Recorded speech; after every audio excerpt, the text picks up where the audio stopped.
Halo, selamat pagi pemirsa di Kota Medan, Riau, Palembang, dan daerah lain di Sumatera. Selama 30 menit ke depan, kami akan mengabarkan informasi menarik dari wilayah Sumatera dan sekitarnya bersama saya Jasmine Ramadi. Inilah kabar Sumatera untuk Anda.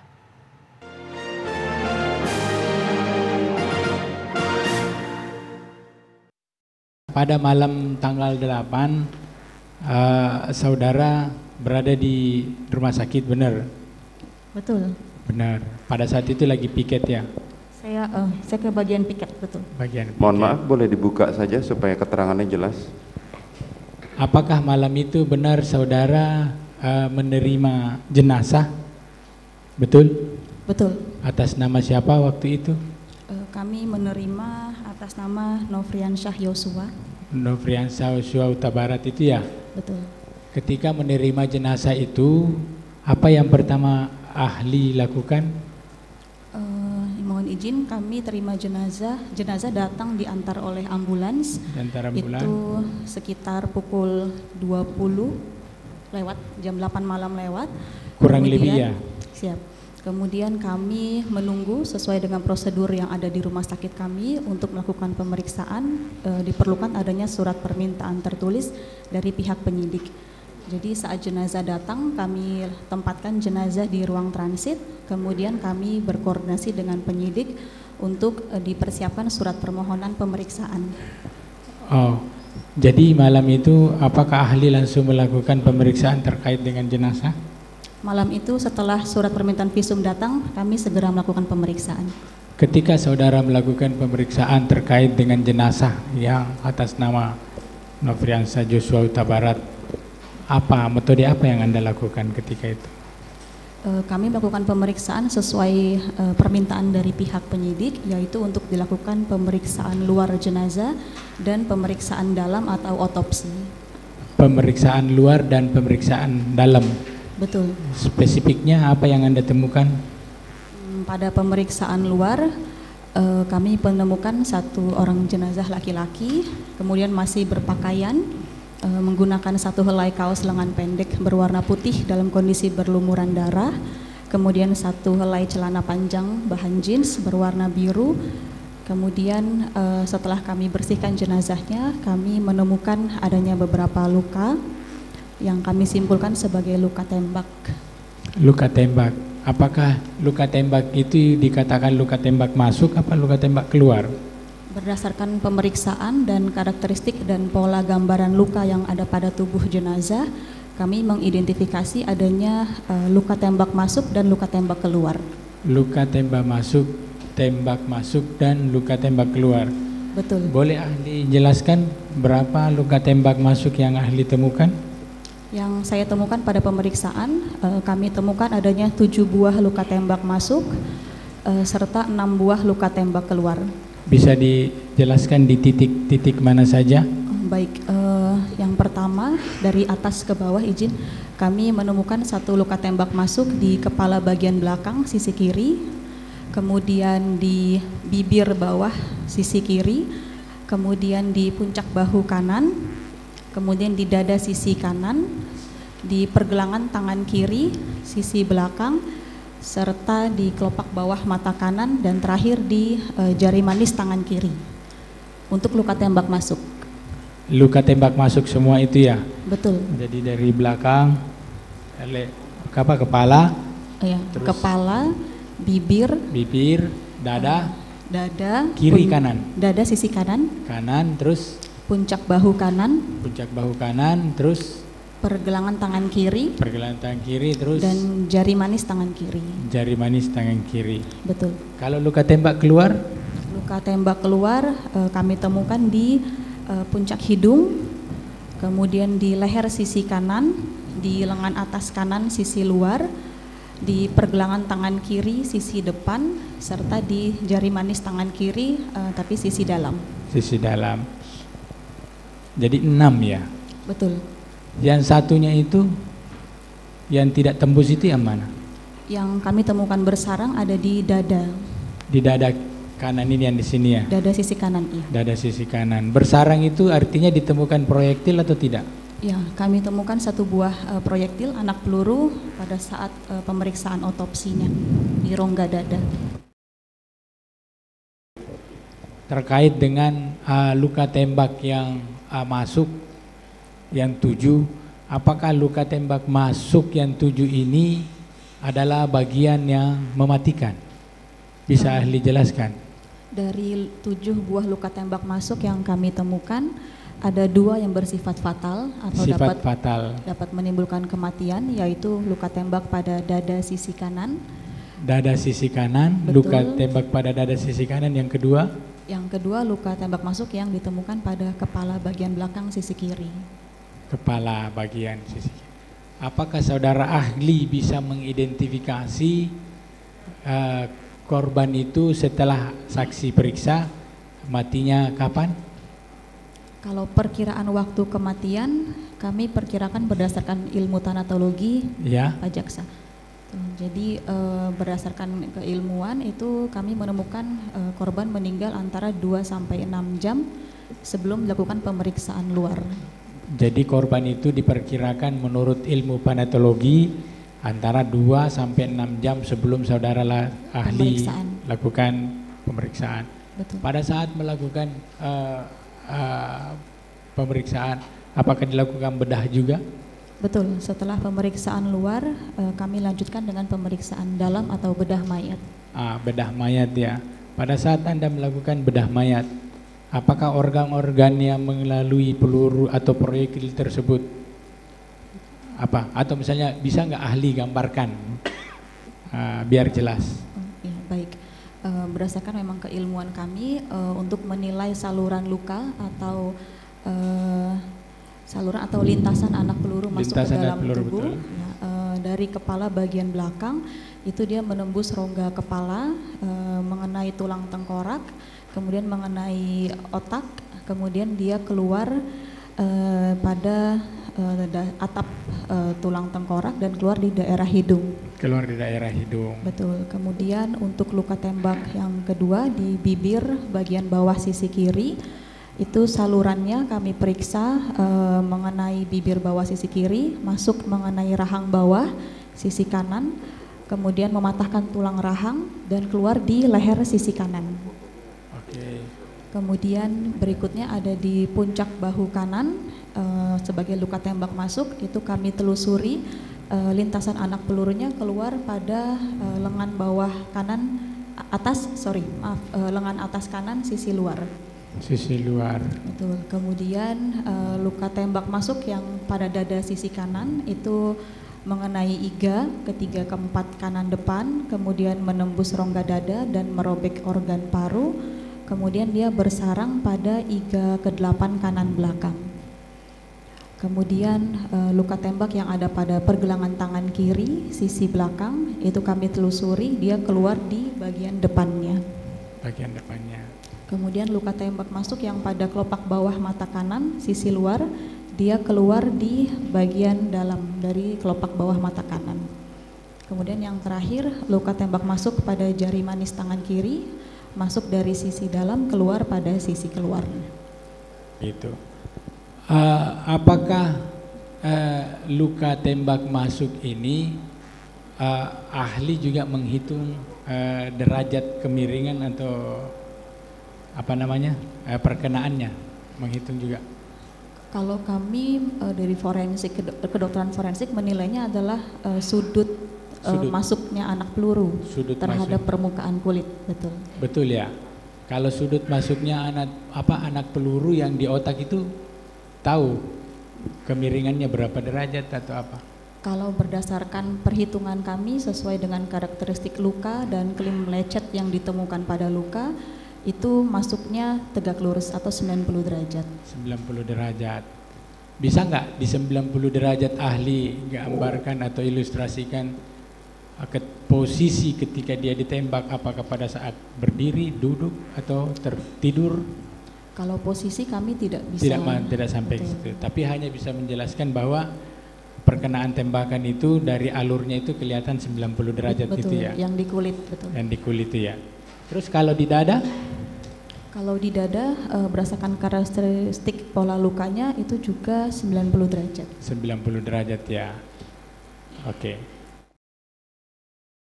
Pemirsa, Kabar Sumatera akan kembali hadir dengan sejumlah kabar menarik lainnya. Tetap bersama kami.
Aktual, faktual, dan lengkap adalah landasan sebuah berita menghasilkan perspektif secara tepat. Dengan dukungan teknologi terkini, hadir untuk Anda tvOneNews.com sebagai platform terintegrasi antara broadcast newsroom dan media digital. Akses segera tvOneNews.com melalui website maupun smartphone Anda berbasis Android dan iOS. tvOneNews.com.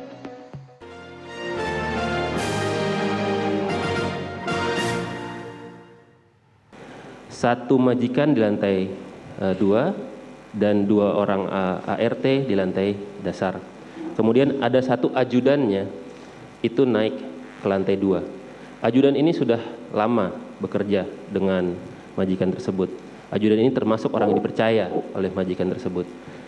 Di rumah kecil itu, kemudian ajudan tersebut melakukan alleged-nya perkosaan terhadap majikan itu dengan kondisi katanya sedang lemah. Apakah pada saat seorang ajudan itu melakukan perkosaan, dia dari sudut kriminologi memikirkan resiko-resiko dan resiko-resiko apa saja yang dipertimbangkan dan apakah itu memungkinkan dengan kondisi relasi kuasa, kemudian dari kondisi rumah, dengan kondisi orang-orang yang ada di sekitar. Ya. Demikian, mohon dijelaskan. Oke, setiap orang akan bertingkah laku selalu memperhitungkan risiko. Ya. Yang kemudian dalam sosiologi disebut definisi terhadap situasi. Apa yang saya akan lakukan? Apakah risikonya besar atau risikonya tidak besar? Dan kemungkinan bawahan untuk melakukan tindakan yang berisiko tinggi itu kecil. Ya, kecuali dia sanggup menerima risiko. Jadi ada juga orang yang kemudian apa saja yang saya hadapi, saya hadapi. Jadi tergantung sekali pada individu tersebut ketika melakukan apa yang disebut tadi sebagai definisi terhadap situasi. Apapun. Dari data-data empiris yang saudara ahli punyai, itu pernah tidak kejadian itu terjadi? Bisa terjadi, tapi persentasenya kecil. Sangat kecil? Kecil. Biasanya apa yang benar-benar mendorong orang ini, misalkan si ajudan ini, untuk melakukan perkosaan? Apakah mabuk, ataukah ada obat-obatan, atau bisa nggak dalam keadaan sadar, dalam keadaan waras, itu tiba-tiba tanpa latar belakang melakukan perkosaan? Ya, penelitian tentang perkosaan pada umumnya pelaku menganggap korbannya itu memang mudah diajak melakukan hubungan seksual dan tidak dia akan menerima. Dan cukup banyak juga ketika melakukan perkosaan tadi di dalam pengaruh alkohol, gitu ya. Dan itu kasusnya nggak terlalu besar sih sebetulnya, ya. Karena ketika orang mengkonsumsi alkohol itu kan kesadarannya tidak utuh gitu ya. Karena ketika orang mencari korban, para pelaku perkosaan mencari korban itu seperti mencari pacar, tipe idealnya. Seorang calon pemerkosa yang badannya kurus, kalau tipe idealnya adalah orang yang badannya besar, itu yang akan dijadikan sasaran. Jadi amat sangat pribadi itu kriteria antara pelaku dengan korban. Baik, apakah si pemerkosa itu juga akan mempertimbangkan kekuatan dari korban itu sendiri? Dalam artian ini wanita, terus habis itu misalkan seorang wanita itu adalah istri seorang jenderal. Ya. Dan itu berada di dalam rumah wanita tersebut. Kalau secara fisik pelaku tidak memperhitungkan, tapi kemungkinan risiko yang akan diterima itu akan dipertimbangkan. Oke. Ya, selalu akan dipertimbangkan. Sekarang bukan ilustrasi, kejadian di Saguling. Dapatkah seorang pelaku itu pada saat mendengar istrinya diperkosa, kemudian masih sempat melakukan tindakan-tindakan lain dalam artian bermain badminton ataupun menunda pembicaraan dengan si pemerkosanya, padahal pemerkosanya itu adalah ajudannya sendiri? Ya. Dalam pembunuhan tidak berencana, biasanya pembunuhan merupakan reaksi seketika. Jadi tidak ada jeda waktu lagi. Menyaksikan istrinya diperkosa, dia lakukan tindakan misalnya penembakan terhadap pelaku. Jadi harus tidak ada jeda waktu untuk berpikir, untuk melakukan tindakan-tindakan lain. Oke. Artinya saudara menilai bahwa itu sudah pasti berencana? Pasti berencana. Pasti berencana, baik. Dilanjutkan rekan saya. Saudara ahli, dalam persoalan ini saya mau menjelaskan bahwa di dalam persoalan ini terdakwa Ferdi Sambo itu memberitahu istrinya terdakwa Putri Chandrawati, terdakwa Putri Chandrawati memberitahu terdakwa Ferdi Sambo, kemudian untuk menjelaskan, melanjutkan, terdakwa Ferdi Sambo memanggil terdakwa Ricky Rizal Wibowo untuk disuruh untuk menembak. Terus oleh si Ricky itu tidak mau melakukan, dan terdakwa Ferdi Sambo meminta Richard Eliezer Budian Lumiu, dan dijelaskan setelah itu sanggup untuk menembak. Kemudian untuk lokasi penembakannya itu ditentukan misalnya di suatu tempat di Duren 46 dalam hal ini. Terus kemudian untuk berangkat ke sana, terdakwa Putri Chandrawati mengajak terdakwa Kuat Ma'ruf mengajak terdakwa Ricky Rizal Wibowo, mengajak terdakwa Richard Eliezer Budian Lumiu, dan mengajak korban dalam hal ini Joshua. Menurut ahli kriminologi, bisa saudara ahli jelaskan apakah perlakuan dari para terdakwa dalam hal ini yang sekarang menjadi terdakwa dapat dijelaskan bisa dijelaskan apakah itu merupakan perencanaan atau bagaimana? Ya, berdasarkan ilustrasi tadi dan juga berdasarkan kronologi yang diberikan oleh penyelidik kepada saya melihat memang di sana terjadi perencanaan. Dan kemudian mengapa Rizal itu kemudian bersedia melakukan, karena di dalam posisi hubungan kerja itu dia paling bawah. Ya, Bayangkara 2 itu kan pangkat paling rendah, sementara yang memerintahkan amat sangat tinggi. Kemudian barangkali di antara ajudan maupun pembantu rumah tangga di sana, dia juga paling junior barangkali ada di sana. Sehingga kemungkinan melakukan penolakan menjadi lebih kecil. Ya, apalagi dia masih baru menjadi anggota polisi, takut akan kehilangan pekerjaan dan seterusnya, itu barangkali yang lebih berpengaruh. Dan memang ada perencanaan.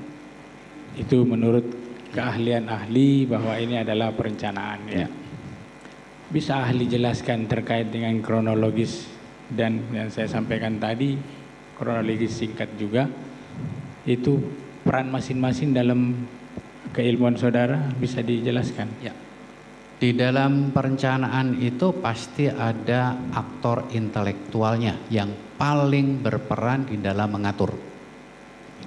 Kemudian dia akan melakukan pembagian kerja, membuat skenario apa yang harus dilakukan oleh siapa. Ya, mulai dari eksekusi sampai tindak lanjut setelah itu, agar supaya peristiwa tadi tidak terlihat teridentifikasi sebagai suatu peristiwa pembunuhan berencana. Dan itu perencanaan tadi kelihatan sekali di dalam kronologi.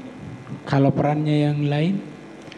Peran yang lain barangkali kalau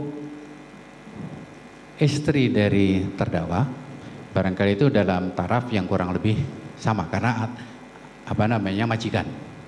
Sementara yang lain-lain ya diikut sertakan itu dalam keadaan dia bawahan, sehingga kemungkinan untuk menolak juga menjadi lebih kecil. Apalagi barangkali juga karena sudah bekerja lama, hubungan emosional seperti saudara juga bisa terbangun, sehingga itu juga lebih mendorong untuk melakukan ikut gitu. Berarti kalau yang selain dari dua terdakwa antara Verdi Sambo dan Ibu Putri, yang ketiga ini itu kategorinya menurut ahli seperti apa? Hanya diikut sertakan. Diikut sertakan. Ya. Pemirsa, kami akan kembali hadir dengan sejumlah kabar menarik lainnya usai jeda.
Aktual, faktual, dan lengkap adalah landasan sebuah berita menghasilkan perspektif secara tepat.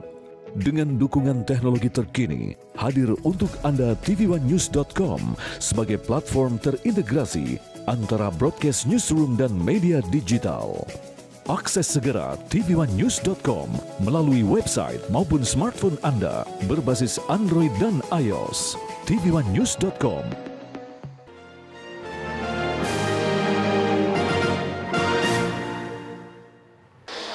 Bila selama ini Anda mengenal pizza dengan topping daging, ayam, ataupun jamur, maka pizza yang satu ini menggunakan bahan dasar yang unik atau berbeda, yaitu pizza andaliman. Nah, pizza ini hanya bisa Anda jumpai di kota Balige, Sumatera Utara. Seperti apa keunikan ataupun cita rasa khas dari pizza andaliman ini? Saya akan mengajak Anda ke dapur pizza andaliman.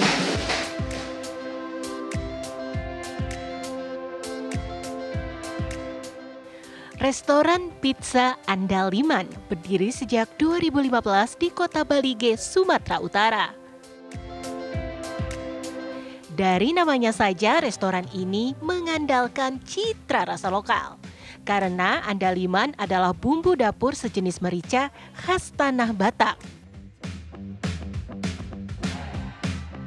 Inilah kalau biji andaliman ini langsung yang dipetik dari pohonnya. Jadi kalau orang Batak itu biasa buat sambal, hanya ini dengan cabai pun, Mbak misalnya makan apapun, Ditambah perasan. hanya ini saja luar biasa, perasan jeruk, apapun.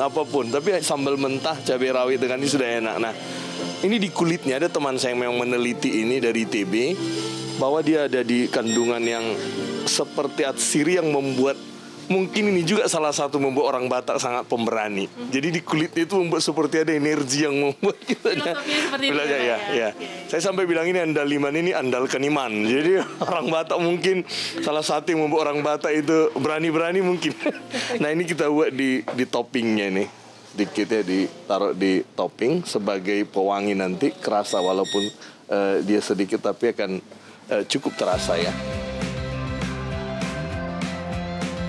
Tak hanya itu, andaliman konten lokal lainnya juga ada di topping pizza yang tidak mungkin ditemukan di pizza yang aslinya adalah kuliner Italia.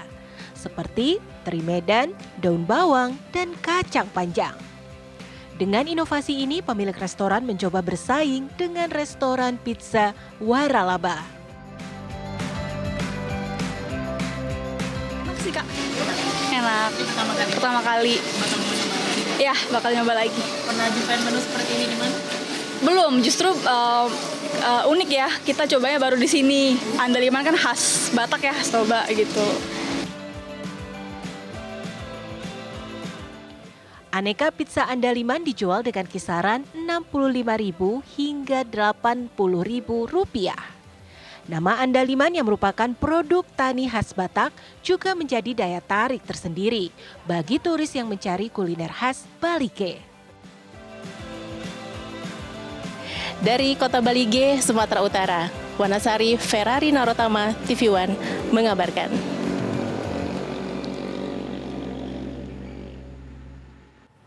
Demikian kabar Sumatera hari ini pemirsa, saya Jasmine Rahmadi mewakili kru yang bertugas, pamit undur diri, terima kasih dan sampai jumpa.